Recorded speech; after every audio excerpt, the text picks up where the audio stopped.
আসসালামু আলাইকুম। আপনাদের মাঝে আজকে আমি জানাবো যে বীর মুক্তিযোদ্ধাদের ঋণ নিয়ে সমস্যা। আপনারা অনেকেই আমাকে কমেন্ট করেন এবং সরাসরি যোগাযোগ করেন আমার সাথে যে বীর মুক্তিযোদ্ধাদের ঋণ ব্যাংক কেন দিচ্ছে না। সে বিষয়ে একটু কথা বলি যে কিভাবে আপনি ঋণ পেতে পারেন বা ঋণ কেন দিচ্ছে না। আজকের কথা হচ্ছে এই। তো কথা শুরু করার আগে একটা অনুরোধ, আপনি যদি আমার চ্যানেলে নতুন হয়ে থাকেন অবশ্যই চ্যানেলটি সাবস্ক্রাইব করবেন।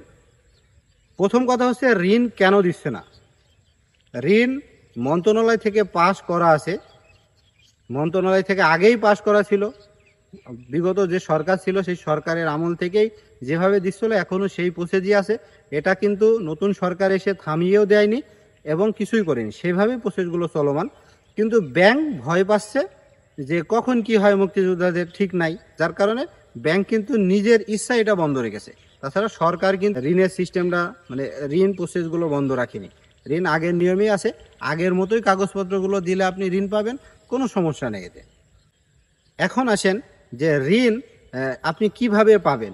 আপনি সরাসরি গিয়ে ব্যাংকে যে প্রসেসে আবেদন করে আবেদন প্রসেসগুলো নিয়ে যদি এখন কথা বলে আরও সময় লাগবে, আমি সংক্ষেপে বলি।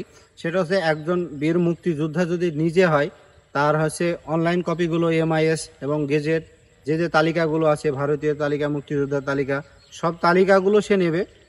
তারপরে তার হচ্ছে ওয়ারিশ সনদ, তাদের এনআইডি কার্ড, ছবি, প্রত্যয়নপত্র, ইউনিয়ন থেকে বিভিন্ন কাগজপত্র লাগে, এটা আপনারা জানেন। ঠিক সেই কাগজপত্রগুলো নিয়ে আপনি আবেদন করলে কিন্তু ভাতা পাবেন।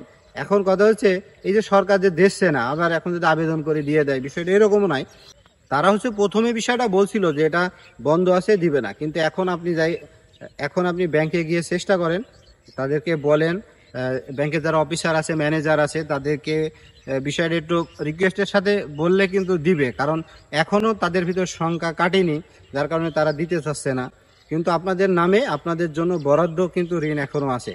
এবং আপনি আরেকটা কাজ করতে পারেন, সেটা হচ্ছে আপনার যে মুক্তিযুদ্ধ অফিস আছে সেই অফিসে যে কাজ করে আর কি, অফিসে একজন স্টাফ থাকে যে এটা সম্পর্কে সবচেয়ে ভালো জানে, এইরকম ব্যক্তিকে আপনি গিয়ে ধরেন, তার মারফত যদি আপনার এমার্জেন্সি বা প্রয়োজন হয়ে থাকে ঋণ, তাহলে আপনি একটু রিকোয়েস্টের সাথে কিন্তু কাজটা করলে ঋণটা পেয়ে যাবেন। তাছাড়া আপনাদের ঋণ বন্ধ নেই, ঋণ কিন্তু চলমান আছে, বিভিন্নভাবে কিন্তু তারা দিচ্ছে।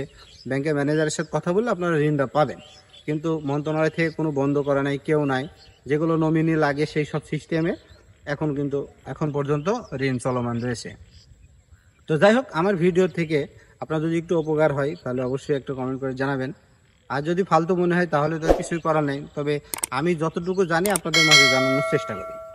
তো যাই হোক, এই ছিল ভিডিও। এত সময় ধরে ভিডিওটি দেখার জন্য অসংখ্য ধন্যবাদ। ভালো থাকবেন। আসসালামু আলাইকুম।